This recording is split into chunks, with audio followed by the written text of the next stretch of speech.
In our previous discussion, we spoke about how easy it is to actually achieve fitness, and that all you have to do is tick the boxes of components of fitness.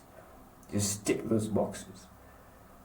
We said that fitness is not about achieving a certain standard, a certain level of perceived fitness, because that standard only applies, for example, if you're going for the Olympics, if you're going to the army, or if, I don't know, your competition or your sport requires you to get to that level of fitness.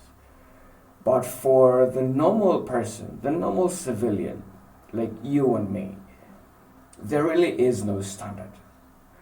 And that's not to say that, and this is the disclaimer from last time's video, that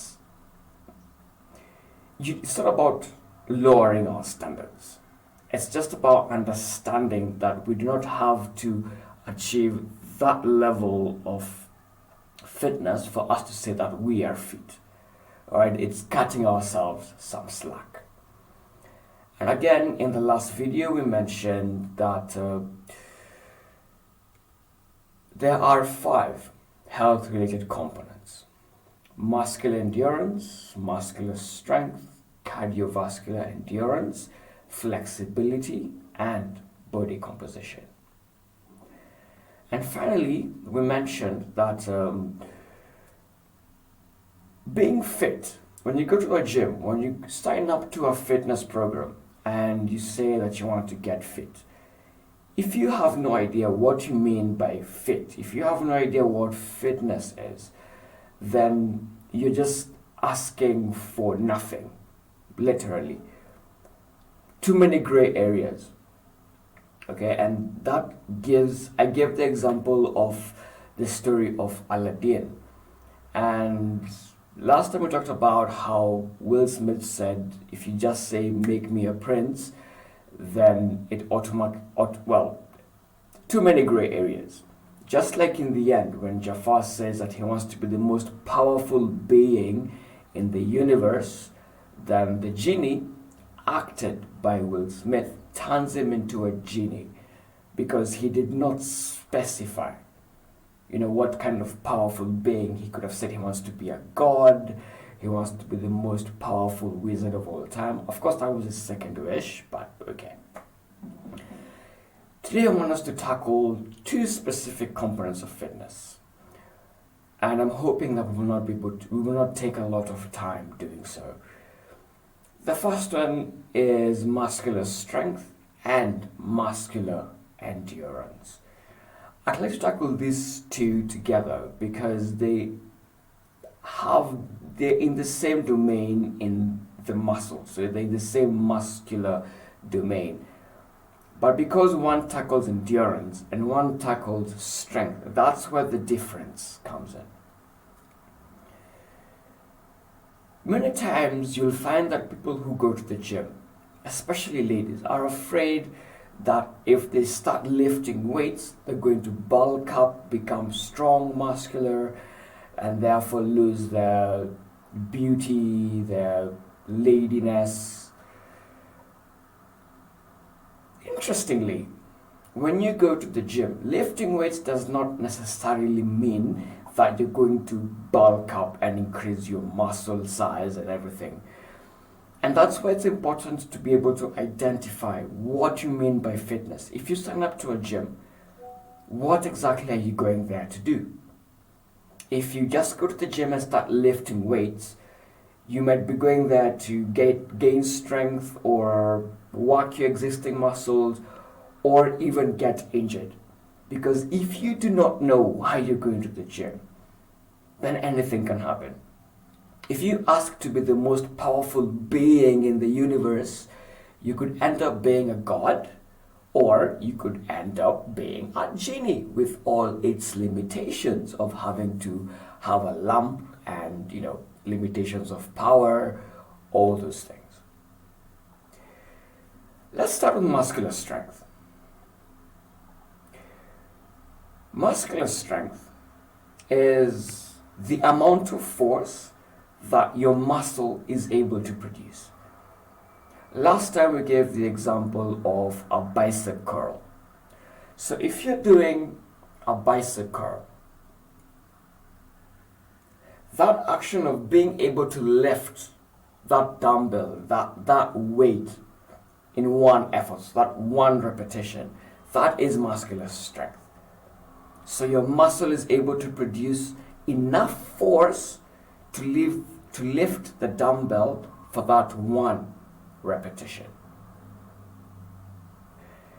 And whenever we're building muscular strength, and this is why it's important for you to know this before you hit the gym, is if you're building muscular strength, most of the time you will work with heavier weights for less repetitions.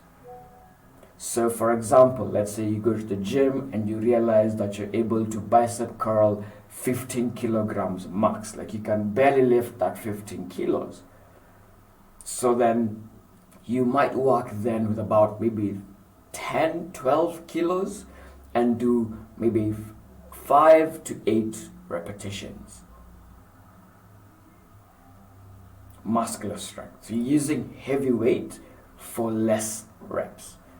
The maximum that you can lift, the maximum, your 1 rep max is 15 kilos. So then you might choose then to work with either 10 or 12 kilos for 5 to 10 reps. Muscular endurance, on the other hand, is a question that asks, how many times are you able to use a particular muscle before you get tired? So for instance, let's come back to doing the bicep curl. So how many bicep curls are you able to do before that muscle gets tired? The difference between muscular strength and muscular endurance is that while in muscular strength you're using heavier weights for less repetitions, in muscular endurance you're using less weights with more repetitions. Coming back to the example of 15 kgs, so the maximum that you can lift is 15 kilos for 1 repetition. And to gain muscular strength, you're working with about maybe 12, 13 kilos for about 5 to 8 repetitions. When it comes to muscular endurance, and your maximum that you can lift is 15 kilos, then you can choose to work with 5 kgs or maybe even 8 kgs and do anywhere between 20 to 30 repetitions. That is the difference. So in one, you're going to build muscle. You're going to be able to produce a lot more force from that muscle, which is why you're going to use heavier weights to stimulate more force produced. While in the other one, you're going to use less weights, but to make sure that the muscle is able to lift that weight for a longer time. Another example is climbing stairs. Muscular strength is being able to make that one step with the right and that other step with the left. That's muscular strength. Muscular endurance is how many times are you able to climb those steps? How many flights of stairs are you able to climb before you get tired? And this is why it's important to know why you're going to the gym. Because you could go to the gym to bulk up, i.e. muscular strength, or you could be going there to tone or just strengthen the muscles that you already have without necessarily building. Hence muscular endurance. And this again brings us back to the 2 examples I was using between Omanyala and Kipchoge. Both these individuals go to the gym. Athletes, professional athletes, all of them go to the gym. Let's just start from there. But when they're going to the gym, they're going to the gym with different objectives. So when Omanyala goes to the gym, He wants to produce, he wants to have that explosive force, that explosive speed from the starting blocks all the way to be able to go and clock the sub 10 seconds in the 100-meter run. So when he goes to the gym, he's going there to bulk up. But not to bulk up like a bodybuilder, but he's still going there to bulk up. So he's going to work with heavier weights, heavier resistance. While on the other hand, when Kipchoge goes to the gym, his sport relies a lot more on endurance. So the workouts that he's going to use, the resistance that he's going to use is going to be a lot less, but for more repetitions. Remember, Omanyala he just needs to be on the track for less than 10 seconds. While Kipchoge is going to be there for 2 hours, maybe 1 hour 59. So it's going to be a longer time. So endurance. So he needs to go on for a longer time. Now, that's for athletes. For us normal civilians, if the next time you're going to the gym, the next time you're signing up to a fitness program, know exactly what you're going to go to the gym. What you're going to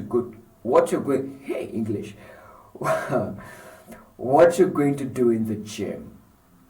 Because if you do not know, and your gym instructor does not educate you, does not take you through it, then there are 3 possibilities that could happen.